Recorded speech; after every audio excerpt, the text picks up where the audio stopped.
Howdy, this is Chef Mick from Tony's Markets. I dug up all my root vegetables, and I didn't feel like pot roasting. It's still kind of warm outside, so we're going to do a saute.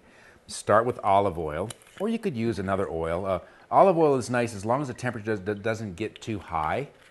Canola oil would be better for high temperature cooking, but in these sautés, it's not going to be that hot. So I'm going to add a little bit of garlic in here, and then I've just got a nice mixture here. I've got some turnips and rutabagas and carrots.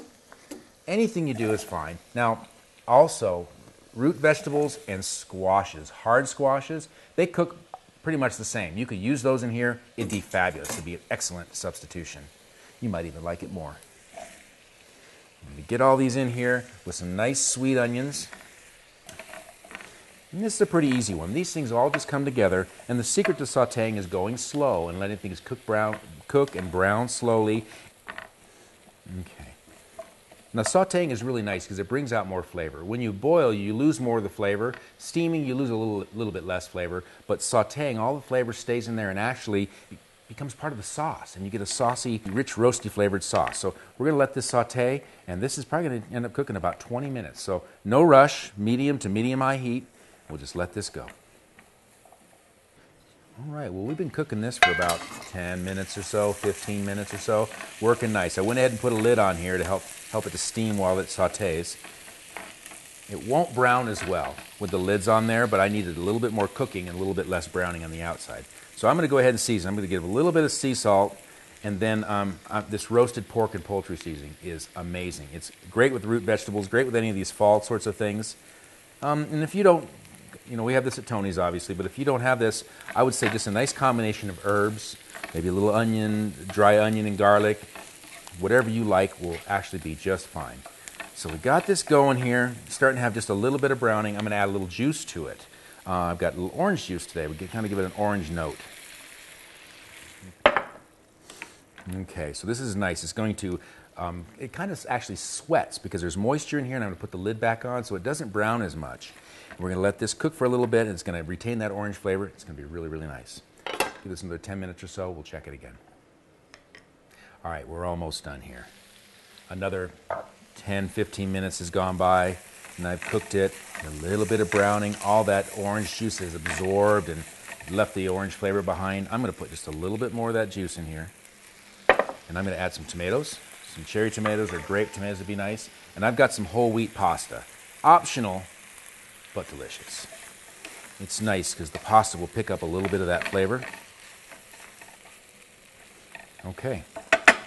Now it's time to get everything else ready, and this will finish up. Let's take a look at our sous vide. This has been cooking for 24 hours at 134 degrees. We've taken the meat and I seasoned it, I put it into the Ziploc bag, and you pump the air out with this little hole here. You could buy these little kits at the store. It's not really that hot. I'll take it out. And so it's cooked really slowly. We haven't lost anything to shrinkage yet. This could go into the pan for sauce. Let's do that. Let's use that. What the heck am I doing? We don't want to lose any flavor. Just throw that in there. That'll enhance the flavor a little bit. See, the recipe's just a guideline. You don't have to stick to it. So if you wanted, you could take something like this and brown it in a pan to get a nice little brown edge on the outside. I just don't think that's necessary. But this is beef chuck roast. Got a string around here. This is a beef chuck roast. But check that out. It's medium rare and just as tender as can be. Got it there. We're going to go ahead and just slice this a little bit.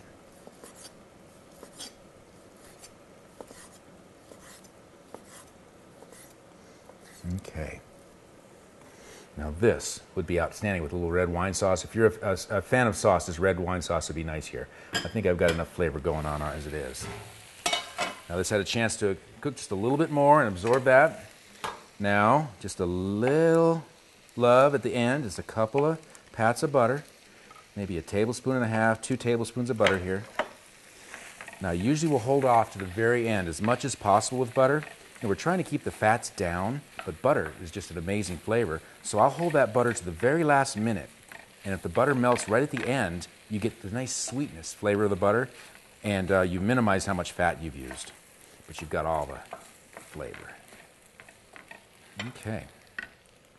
Also got some brown rice. We try to get as much brown rice as we can in our diet. A little trick here, just a little bit of butter, a little bit of salt, and black pepper was nice, but white pepper is even nicer. I'm going to just mix those together and let that butter melt real quick.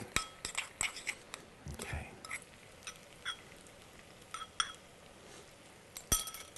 Okay, we got a little bit of our brown rice here.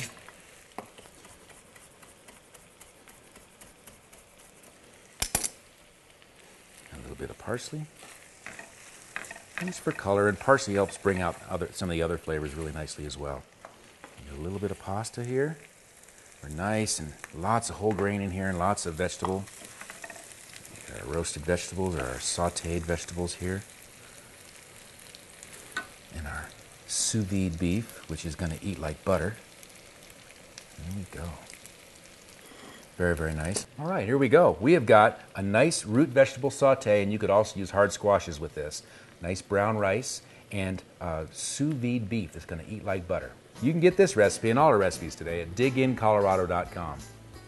Let's dig in.